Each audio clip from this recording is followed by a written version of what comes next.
Good afternoon. Good afternoon. Buenos dias. Buenos dias. Bon matin. Bon matin. How I wish that I could greet you in the original language, your mother tongue. Those first warm words of joy and maybe fear, expectation, exhilaration as you exited your mother's sacred home. But I can't greet you in your mother tongue. And I can't greet you in my mother tongue. But I can reach out to you with warmth, with love, with hope, with jubilation, with expectation, and with victory. And I want, if you will give me permission, to speak to the children. The children that are in this room and the children that we see along the streets with the pants drooping down, the heads tied up, behaving in ways that we feel are not acceptable. I want to talk to those children and say to them, you are extraordinary. You are precious. You are beloved. You are capable. You are worthy.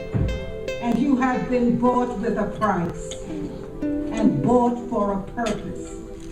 As I listen to the litany of data that describes the pathology in this country, whether we're talking about dropping out of school, whether we're talking about the fact that they are not able to get into employment, whether we're talking about illness, whether we're talking about homelessness, whatever data we look at, children of African ancestry and people of African ancestry lead that data.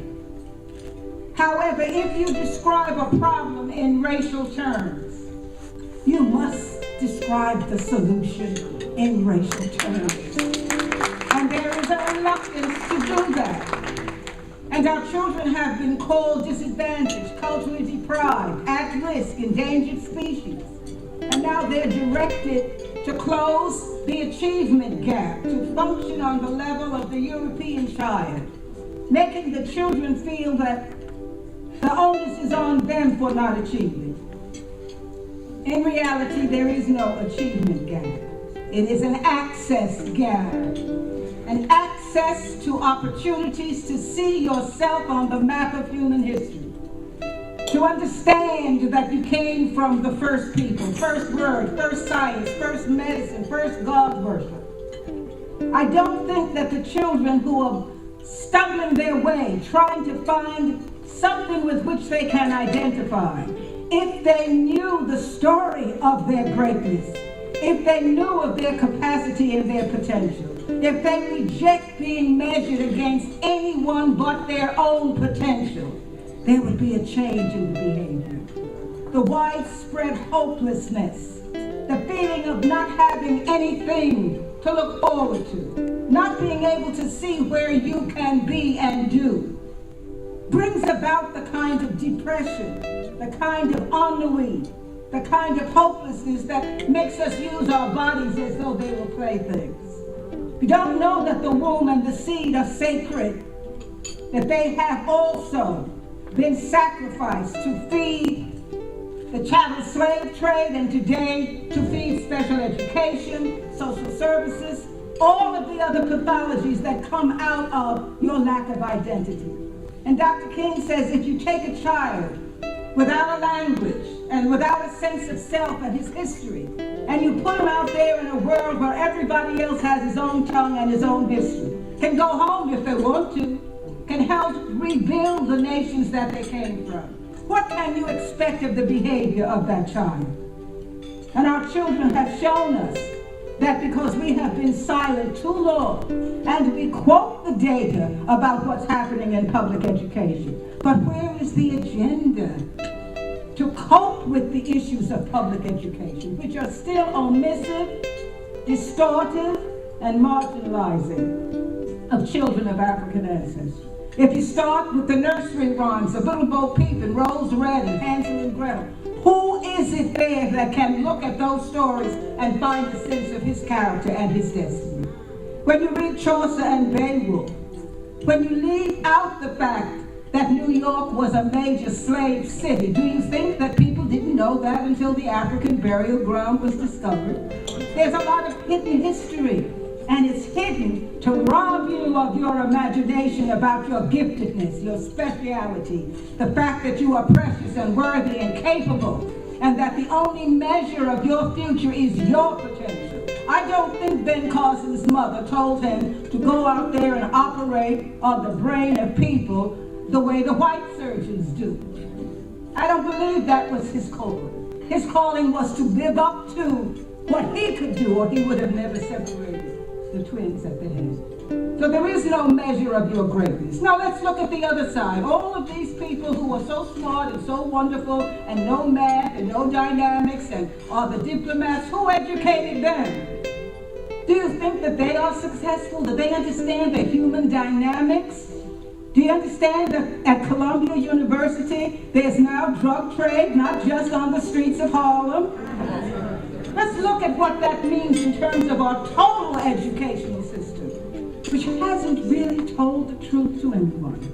So that you leave one group feeling privileged and entitled, and you need another group being called disadvantaged, culturally deprived, at risk, endangered species, and you children have to close the achievement gap. Not that the system has to provide access for you, but the burden is on you. I reject that. And so I say to the children who are here and the children who are not here, that each one of you, as you work with children and young people in whatever capacity, if it's just riding on the bus or the subway beside them, understand that they are all our children, and tell them that they are beloved and precious and capable and worthy, and help them to understand why they are so burdened with life's problems.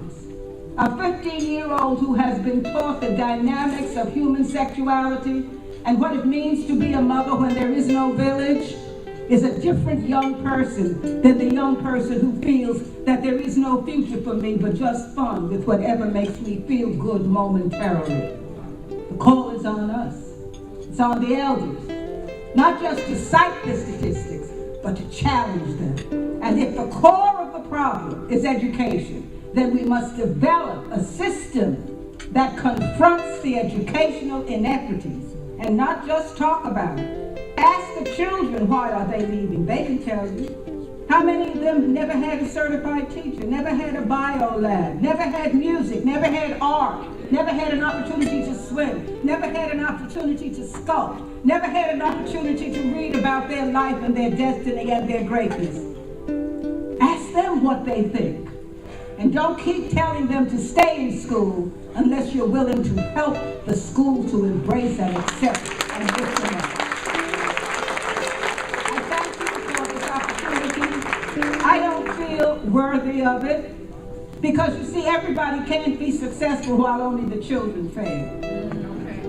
So as long as their children is Rikers Island, who can't even get their clothes washed, who've never been to court because parents couldn't raise bail, legal aid lawyer that keeps putting off the trial. As long as they're sitting in the back of classrooms, as long as they're in special education classes, Adelaide Sanford cannot be a success because there is no me. There's only we. So I embrace you as brilliant, as talented, as worthy, as capable, not even knowing what it is that you can, will do, and must do. And I embrace you, call you my beloved.